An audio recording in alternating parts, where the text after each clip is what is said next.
नमस्कार दोस्तों, स्वागत है आपके अपने चैनल जी फैक्ट पर।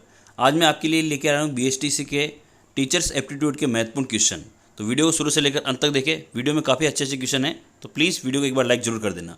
अध्यापक के लिए सबसे मूल्यवान क्या है? उसकी नौकरी है, उसकी गरिमा एवं मर्यादा है, छात्रों का विश्वास है, उसकी शिक्षण के प्रति आस्था है। तो यहाँ से आंसर होगा आपका ऑप्शन नंबर सी। ठीक है, छात्रों का विश्वास ही जो है अध्यापक के लिए सबसे मूल्यवान माना जाता है, ऐसा आपको जरूर ध्यान रखना है। अगला है, अच्छा अध्यापक वह है जो मेधावी व परिश्रमी हो, अपने विद्यार्थियों से सच्ची लगन रखता हो, सदा जीवन व्यतीत करता हो, यहाँ सदा नहीं है, यहाँ सादा जीवन व्यतीत करता हो, अपने विषय में प्रवीण हो। तो यहाँ से आंसर हो जाएगा आपका ऑप्शन नंबर बी, यानी अपने विद्यार्थियों से सच्ची लगन रखता हो। ऐसा अच्छा अध्यापक जो है काफ़ी अच्छा अध्यापक बन सकता है। अगला क्वेश्चन है हमारा, शिक्षा के प्रचार एवं प्रसार से क्या होगा? लोकतंत्र मजबूत होता है, अंधविश्वास में कमी आती है, आर्थिक विकास की दर बढ़ती है, या सभी? तो यहाँ से आंसर हो जाएगा आपका ऑप्शन नंबर डी, यानी इससे याद रखना है, शिक्षा के प्रचार और प्रसार से लोकतंत्र भी मजबूत होता है, अंधविश्वास में भी कमी आती है और आर्थिक विकास की दर भी बढ़ती है। तो यहाँ पर सभी आंसर हो जाएगा, आपका ध्यान रखना है आपको। अगला है, आप स्कूल के बाहर अपने किसी छात्र से किस प्रकार से व्यवहार करेंगे? अजनबी की तरह, उससे बात करना पसंद नहीं करेंगे, बहुत गंभीर होकर, या मित्रों की तरह? तो यहाँ से आंसर होगा आपका बहुत, यहाँ पर आपको आंसर होगा बहुत गंभीर होकर जो है आप छात्रों से मिलेंगे, ताकि उनको ऐसा नहीं लगे कि हमारे टीचर्स में एक गंभीरपन नहीं है। तो ये आपको आंसर रखना है। यहाँ पे कौन सा आंसर होगा? ऑप्शन नंबर सी आपका यहाँ पर सही हो जाएगा। अगला क्वेश्चन है हमारा, शिक्षण क्या है? एक कौशल है, एक कला है, एक क्रिया मात्र है, या एक तपस्या है? तो यहाँ से आंसर होगा शिक्षण क्या है? एक कौशल है, ये आपको ध्यान रखना है। ऑप्शन नंबर ए यहाँ पर सही हो जाएगा। अगला क्वेश्चन है हमारा, शिक्षा तभी सार्थक होगी जब पाठ्यक्रम केंद्रित हो, छात्र केंद्रित हो, रोजगार केंद्रित हो, या समाज केंद्रित हो? तो यहाँ से आंसर होगा आपकी शिक्षा तभी सार्थक होगी जब ये छात्र केंद्रित हो, यानी छात्रों को हित में रख के अगर शिक्षा दी जाती है तभी ये लाभदायक सिद्ध हो सकती है। अगला क्वेश्चन है हमारा, शिक्षण की समस्याओं को हल करने का दायित्व किसका है? प्रधानाचार्य का, शिक्षकों का, सरकार का, या शिक्षाविदों का?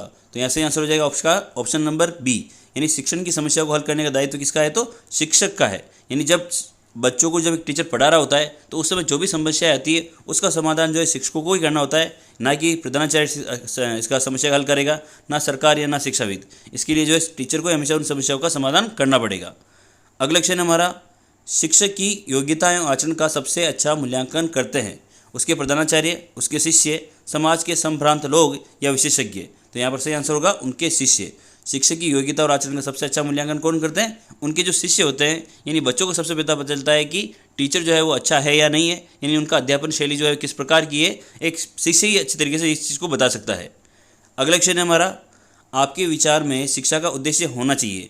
शिक्षा ग्रहण करने के बाद नौकरी लगना, छात्रों की मानसिक योग्यता का विकास करना, छात्रों को साक्षर बनाना, या बालकों का सर्वांगीण विकास करना? तो यहाँ पर आपका सही आंसर हो जाएगा ऑप्शन नंबर डी, बालकों का सर्वांगीण विकास करना। इसमें शिक्षा का मुख्य उद्देश्य क्या होना चाहिए? हमेशा बालकों का सर्वांगीण विकास करना ही उनका उद्देश्य होना चाहिए। अगला क्वेश्चन हमारा, उससे पहले एक बार प्लीज़ आप लोग वीडियो को लाइक कर दें अगर क्वेश्चन आपको पसंद आ रहे तो। पाठ्यक्रम निर्माण में किस बात को मुख्य रूप से ध्यान में रखना चाहिए? शिक्षा के उद्देश्यों को, छात्रों की आवश्यकताओं को, रुचियों और योग्यताओं को, शिक्षण अनुसंधानों को? ए और बी, यहाँ पर दोनों होगा। तो यहाँ पर सही आंसर हो जाएगा आपका ऑप्शन नंबर डी, ए और बी दोनों। यानी शिक्षा के उद्देश्यों को भी ध्यान रखना चाहिए, साथ ही याद रखना है छात्रों की आवश्यकताओं, रुचियों और योग्यताओं का भी आपको यहाँ पर ध्यान रखना चाहिए। अगला क्वेश्चन हमारा, एक प्रधानाचार्य को होना चाहिए छात्रों के लिए प्रेरणादायक, अध्यापकों के लिए समानता का भाव रखने वाला, कुशल प्रबंधक, या सभी? तो यहाँ से आंसर होगा ये सभी। छात्रों के लिए प्रेरणादायक भी होना चाहिए एक प्रधानाचार्य, अध्यापकों के लिए समानता का भाव भी रखना चाहिए उसको, और एक कुशल प्रबंधक भी उसको होना चाहिए। ये सब भाव उसमें होने चाहिए। अगला है, आपके अनुसार शिक्षण की योजना पद्धतिबद्ध होनी चाहिए? शिक्षक केंद्रित, प्रोजेक्ट केंद्रित, पाठ्यपुस्तक केंद्रित, या बालक केंद्रित? तो यहाँ पर आपका सही आंसर हो जाएगा बालक केंद्रित होनी चाहिए। मैंने इससे पहले भी इस क्वेश्चन के बारे में डिस्कस किया था कि शिक्षण में हमेशा याद रखना बालक को ही केंद्रित रखना है, ये आप चीज़ जरूर ध्यान रखें। अगला क्वेश्चन है, एक अध्यापक का श्रेष्ठतम गुण है? अध्यापन के प्रति पूर्ण समर्पण, अध्यापक के प्रति उच्च चरित्र, अध्यापक के प्रति उच्च विचार, या अध्यापक की धर्मनिरपेक्षता? तो यहाँ से आंसर हो जाएगा आपका ऑप्शन नंबर ए, अध्यापक के प्रति पूर्ण समर्पण ही यहाँ पे, यानी जो टीचर वो टीचिंग जो करा रहा है उसके लिए पूर्ण समर्पण होना चाहिए। अगला क्वेश्चन है हमारा, अध्यापक मुख्य रूप से किसके प्रति जवाबदेह होता है? समाज तथा छात्रों के लिए, प्रधानाचार्य के लिए, अभिभावकों के लिए, या सरकार के प्रति? तो यहाँ पर सही आंसर होगा आपका ऑप्शन नंबर एक, समाज और छात्रों के प्रति जो है अध्यापक मुख्य रूप से जवाबदेही होता है।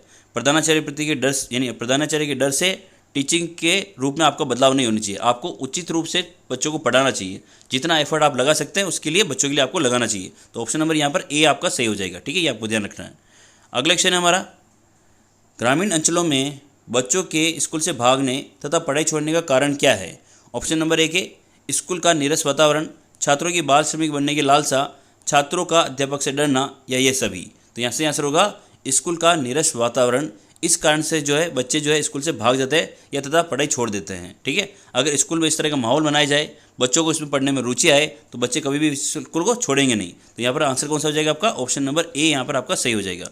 अगला क्वेश्चन है हमारा, अध्यापक की कार्य क्षमता को बढ़ाया जा सकता है परीक्षाफल के अनुसार पदोन्नति देकर, कड़े स्कूल प्रशासन द्वारा, अध्यापक के कार्यों की सराहना करके, या अच्छा वेतन देकर। तो यहाँ पर सही आंसर होगा अध्यापक के कार्यों की सराहना करके यहाँ पर कार्य क्षमता को यहाँ पर बढ़ाया जा सकता है। ठीक है, आप उसको अगर पदोन्नति देते हैं ये भी एक तरीके से अच्छा कार्य है, लेकिन यहाँ सबसे अच्छा आंसर कौन सा होगा? तो अध्यापक के कार्यों की सराहना करके अध्यापक की कार्य क्षमता को जरूर बढ़ाया जा सकता है। अगला क्वेश्चन हमारा, शिक्षा शक्ति एवं सत्ता का स्रोत है महिलाओं के लिए, पिछड़ों के लिए, बालकों के लिए, या ए और बी दोनों के लिए। तो यहाँ पर सही आंसर हो जाएगा ऑप्शन नंबर डी। ठीक है ना, शिक्षा शक्ति और सत्ता का स्रोत किसके लिए है? तो महिलाओं के लिए और पिछड़ाओं के लिए। इसके अलावा बालकों के लिए भी यहाँ पर उचित माना जा सकता है, लेकिन यहाँ पर आंसर कौन सा हो जाएगा? इसमें ए और बी यहाँ पर दोनों आंसर हो जाएगा। अगला है, भारत में शिक्षित बेरोजगारों का मुख्य कारण क्या है? सरकार की बेरोजगारी के लिए ठोस नीति का न होना, शिक्षा का व्यापक प्रसार, उद्देश्यहीन शिक्षा, या घटिया स्तर की शिक्षा। यहाँ पर आपके ऑप्शन नंबर हो जाएगा आपका सी, उद्देश्यहीन शिक्षा यहाँ पर दी जा रही है, इसलिए भारत में जो है शिक्षित बेरोजगारी काफ़ी बढ़ रही है। अगर यहाँ पे अगर हम बात करें प्रोफेशनल कोर्स ज़्यादा से ज़्यादा चलाए जाए तो हो सकता है कि बेरोजगारी की समस्या समाप्त हो सकती है। तो यहाँ पर ऑप्शन नंबर सी इसका सही आंसर हो जाएगा। अगला क्वेश्चन है हमारा, हमें शिक्षा ग्रहण करनी चाहिए क्योंकि शिक्षा व्यक्ति को विद्वान बनाती है, व्यक्ति को स्वावलंबी बनाती है, व्यक्ति को अर्थोपार्जन योग्य बनाती है। अर्थोपार्जन का मतलब धन को अर्जन करने वाला जो है ना, ये सभी। तो यहाँ पर सही आंसर हो जाएगा आपका ऑप्शन नंबर सी, यहाँ पर डी आपको सही आंसर हो जाएगा। ठीक है, ये आपको ध्यान रखना है। इससे जो है व्यक्ति विद्वान में यानी उसमें गुण भी आता है, व्यक्ति से स्वावलंबी भी बनता है, व्यक्ति को जो है धनार्जन की योग्यता भी इसमें आती है। तो इसमें सभी आपका आंसर हो जाएगा, ये आपको ध्यान रखना है। अगला क्वेश्चन है हमारा, किस प्रकार का कक्षा नेतृत्व सबसे उत्तम माना गया है?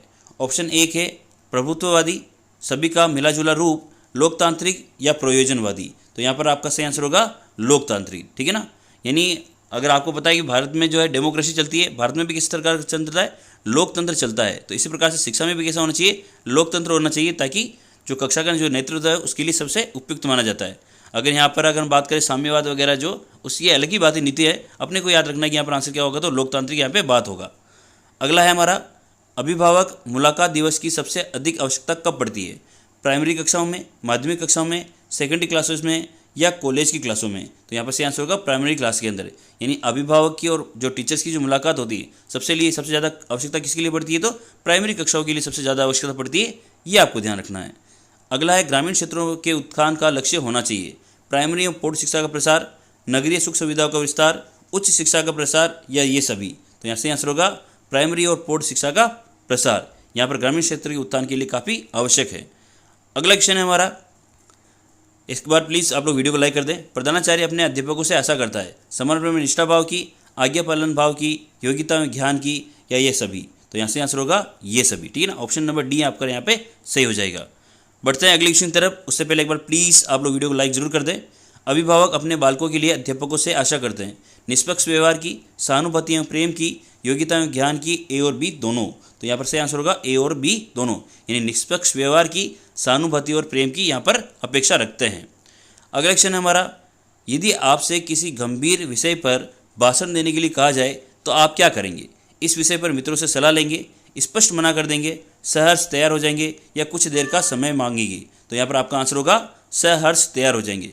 जब भी किसी गंभीर विषय के ऊपर अगर किसी टीचर को भाषण देना है तो उसे हमेशा तत्पर रहना चाहिए, अपने बच्चों के हित के बारे में सोचना चाहिए और उसके लिए हमेशा तैयार उसे रहना चाहिए। अगला क्वेश्चन है हमारा, आज के वैज्ञानिक युग में छात्रों की आध्यात्मिकता का ज्ञान देना होगा। ज्ञान देना है, पिछड़ापन है, आवश्यकता है, अनावश्यक है, या असंभव है। तो यहाँ पर सही आंसर हो जाएगा आपका ऑप्शन नंबर बी, आवश्यक है। वैज्ञानिक युग में जो है छात्रों को आध्यात्मिकता का ज्ञान देना काफ़ी आवश्यक है, ये आपको ध्यान रखना है।